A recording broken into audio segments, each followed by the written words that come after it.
राम राम, बहुत स्वागत आप सभी का एक बार फिर से खंडवा डिफेंस फैक्ट पर। आज की इस वीडियो में हम लोग काफी महत्वपूर्ण मुद्दों को लेकर डिस्कस करेंगे। आज की ये खबर हमारी उस वीडियो का आप अगला पार्ट समझ लीजिए जिसमें मैंने आपको अपने अनुमान के अनुसार बताया था कि एक समय ऐसा आ सकता है जब भारत और इजराइल के बीच में भी किसी प्रकार का कोई डिफेंस पैक्ट ऑफिशियल साइन हो जाए, क्योंकि फ्यूचर में ऐसी परिस्थितियां देखने के लिए मिल सकती है जहां पर उम्मा वर्सेस भारत एंड इजराइल आमने सामने आ सकते हैं। कहने का मतलब उम्मा के सारे देश वर्सेस भारत और इजराइल का गठबंधन और आपस में भयंकर युद्ध। तो क्या उस तरह की परिस्थितियां सामने नजर आ रही है? किस किस तरह के नए डेवलपमेंट निकल कर आए हैं? मैं इस तरह की खतरनाक बात भला क्यों कर रहा हूं? चलिए आगे कुछ मिनटों में डिस्कस कर लिया जाए। आप सभी से निवेदन रहेगा वीडियो को अंत तक देखते हुए चैनल को सब्सक्राइब जरूर कर दीजिएगा। और यार केवल 2 सेकंड्स का काम है, आप पहले वीडियो को लाइक कर दीजिए, बाद में आप भूल जाते हैं। तो देखिए, भारत और इजराइल के बीच में जिस तरह की स्ट्रैटेजिक पार्टनरशिप लगातार बढ़ती जा रही है, अलग अलग फील्ड में ये विस्तार कर रही है, इसको लेकर मैंने आपको बहुत सारी चर्चाएं करके बताया और बिल्कुल दिखाई दे रहा है कि भारत इजराइल के लिए एक नया अमेरिका बनते जा रहा है। इसको लेकर भी मैंने आपको प्रामाणिक और लॉजिकल फैक्ट्स बताए थे। इतना सब चल ही रहा था कि खबर निकल कर आती है कि प्राइम मिनिस्टर मोदी और बेंजामिन नेतन्याहू के बीच में टेलीफोन पर बातचीत होती है। जी हाँ, अचानक बिना किसी बड़े मुद्दे के इस तरह की बातचीत होना ये अपने आप में काफी ज्यादा अचरज में डाल देता है। हालांकि जो ऑफिशियली बयान निकलकर इसको लेकर सामने आया है उसमें ये बताया गया है कि देखिए, स्ट्रैटेजिक पार्टनरशिप को बढ़ाने के लिए, सहयोग साझा करने के लिए यहाँ पर बातचीत की गई है और स्पेशली वेस्ट एशिया के ऊपर क्या साझा तौर पर रणनीतियां होनी चाहिए और क्या इस समय वहां पर परिस्थितियां एक्चुअली चल रही है, इनको लेकर जानकारी एक दूसरे को दी गई। लेकिन क्या मामला केवल इतना सा है? और क्या आपको लगता है कि वेस्ट एशिया जो कि काफी लंबे समय से जल रहा है, क्या केवल उसी को लेकर यहाँ पर इन दोनों लीडर्स के बीच में बातचीत हुई है? तो मुझे ऐसा नहीं लगता। और मुझे ऐसा क्यों नहीं लगता? क्योंकि इसके पीछे एक कारण है, एक खबर है एक्चुअली, जिसका रेफरेंस इस समय आप अपनी स्क्रीन पर देख रहे हैं। एक्चुअली बताया ये जा रहा है कि सऊदी अरेबिया, टर्की और पाकिस्तान के बीच में एक डिफेंस एग्रीमेंट साइन हो सकता है। जी हाँ, और ये बहुत बड़ी खबर है, खतरनाक भी है। इसे आप इस्लामिक नेटो कह सकते हैं।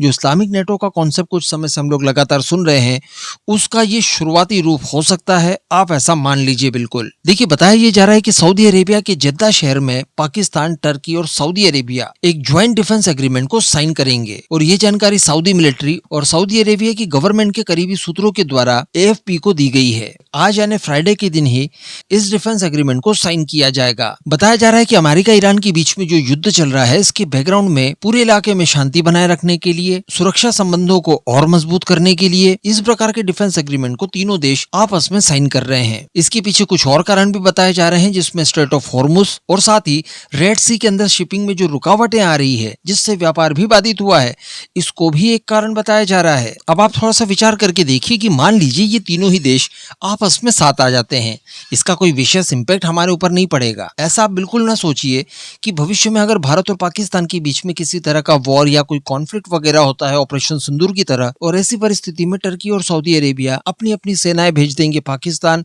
और वो फिर बाद में पाकिस्तान की मदद करते हुए भारत से लड़ेगी, तो ऐसा बिल्कुल नहीं होने जा रहा है। स्पेशली अगर सऊदी अरेबिया की बात की जाए तो वो अपनी खुद की रक्षा नहीं कर सकता, भला वो पाकिस्तान की रक्षा कैसे कर लेगा?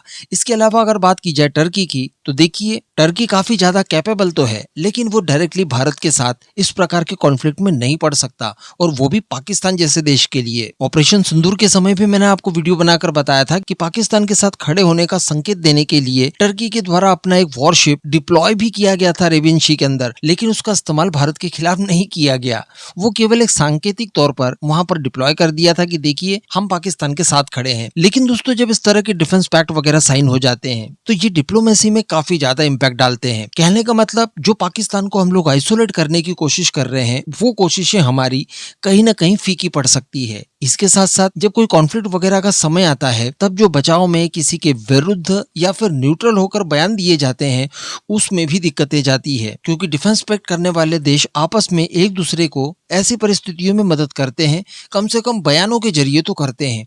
तो वहां पर आपके खिलाफ बयान देखने के लिए मिल सकते हैं, जिससे भारत और सऊदी स्पेशली आपस में उतने अच्छे संबंध नहीं रख पाएंगे। इसके अलावा ड्यूरिंग वॉर पाकिस्तान को ये लोग दूसरे प्रकार से मदद कर सकते हैं। अगर सेना डायरेक्टली न भी भेजी जाए तो ये फंडिंग कर सकते हैं, और फंडिंग के साथ साथ ये लोग अपने वेपन्स वगैरह, गोला बारूद, हथियार, ये सारी चीजें भी पाकिस्तान को दे सकते हैं, जिससे कुल मिलाकर सिरदर्द हमारा बढ़ सकता है। यही चीज इजराइल के ऊपर भी लागू होती है। पाकिस्तान के बारे में हम जानते हैं कि एक न्यूक्लियर पावर देश है, और न्यूक्लियर पावर होने की वजह से ही पाकिस्तान की थोड़ी बहुत जो अहमियत बची हुई है वो बची हुई है। आने वाले समय में कुछ इस तरह की चीजें बताई जाती थी कि जब ईरान का प्रकरण पूरा हो जाएगा उसके बाद टर्की का नंबर लगाया जाएगा। अब अगर टर्की का सही में नंबर लग जाता है तब टर्की को भी पाकिस्तान और सऊदी अरेबिया कुछ न कुछ तो इजराइल के खिलाफ मदद कर पाएंगे। यहाँ पर उसका भी ये उद्देश्य है। तो कुल मिलाकर ये लोग अपना फटा आवरण सिलने की कोशिश कर रहे हैं, जिससे भारत और इजराइल को साझा रूप से नुकसान फेस करना पड़ सकता है। तो यहाँ पर काफी ज्यादा संभावनाएं मेरे हिसाब से एटलीस्ट दिखाई दे रही है कि प्राइम मिनिस्टर मोदी और प्राइम मिनिस्टर बेंजामिन नेतन्याहू के बीच में फोन पर जो बातचीत हुई है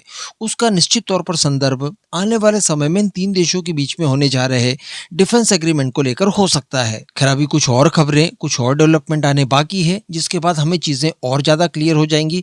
तब डिटेल में मैं आपको सारी जानकारियां दूंगा। बाकी आप सभी का इस पूरे मुद्दे पर क्या मानना नीचे कमेंट करके जरूर बताइएगा।